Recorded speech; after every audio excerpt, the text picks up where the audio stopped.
Hello everybody and welcome to another episode of Streamable Horror, and today we're going to be looking at The Lighthouse, which is now available on Amazon Prime, and just came out last year actually. And let's get on with the plot.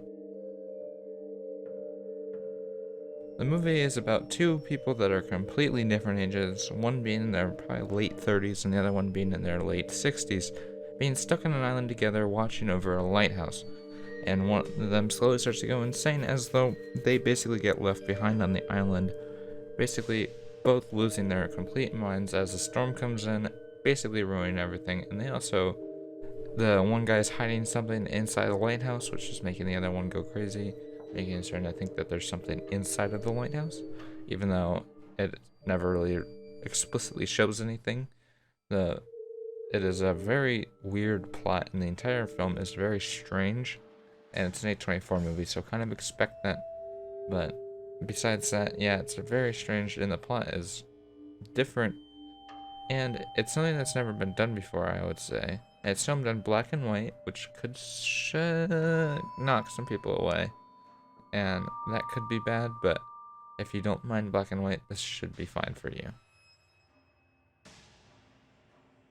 The violence is not too much, even though there's only about, I'd say probably 3 scenes that are actually truly violent in the film, but those scenes are pretty gruesome in their own right, especially the scenes with like the burn and all that.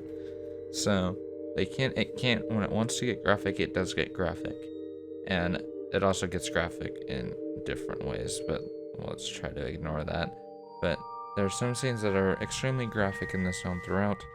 There's a lot of graphic nudity, and besides that, the violence is pretty extreme when it wants to be, but besides that, it's more of a character drama throughout, which is more fitting for an A24 movie than anything, because most of those horror films are not going to be like straight up horror films. They're going to be more character driven films, and this one is an explicit example of it. It is some of the best acting you're going to see, and let's get on to the next part. Now, is it effective? Is the horror in this truly scary? Sometimes it is, but sometimes it isn't. That's all I'm gonna say. But when it is effective, it is extremely effective. Like, the ending is just brutal throughout. But the rest of the movie, you don't really feel that fear. It's supposed to also be part comedy, which I can see, but some parts are just so slow throughout the entire film. Even though it doesn't really bother me, the parts that are slow are not very scary. There's not much of that tension throughout. It's more just a slow character building, and a lot more tension is thrown at the later half of the film, not so much as the beginning. And the middle section's a little slow, but besides that, the film is pretty tense though when it wants to be. But the scares are not something to write home about, but I don't think they're supposed to be. They're just supposed to be normal, just people just going insane. It's not something that's supernatural or anything going throughout the entire film. You're not expecting anything crazy, super and crazy to happen. Some crazy things do happen, but not too insane. So let's go on to the next part.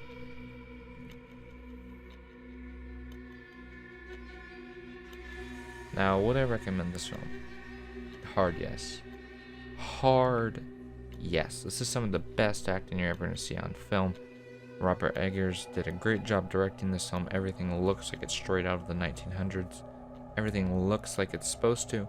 Every shot is well designed. Everything just looks amazing. And the acting is just superb. It's some of the best acting. Robert Pattinson really went up from his beginning of his career, but that's not saying much. These films have been supposedly getting better. I've not seen Good Time yet, but everybody just did extremely well in this film. I really think that Willem Dafoe should have gotten a nomination for it. He didn't though, because it's a horror film. But besides that, the acting in this film is just this is like Academy Award level acting. Of course, it didn't win it, but besides that, this film is extremely well made. Everything in this film is just well done. It just feels like it should have won something, but it didn't even win cinematography. And it just looks so nice throughout the entire film. So if I were to give this film a score, I'd give it an A+, because this is probably the best horror film that came out in recent years.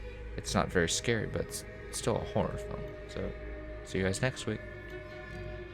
Like and subscribe for more amazing content.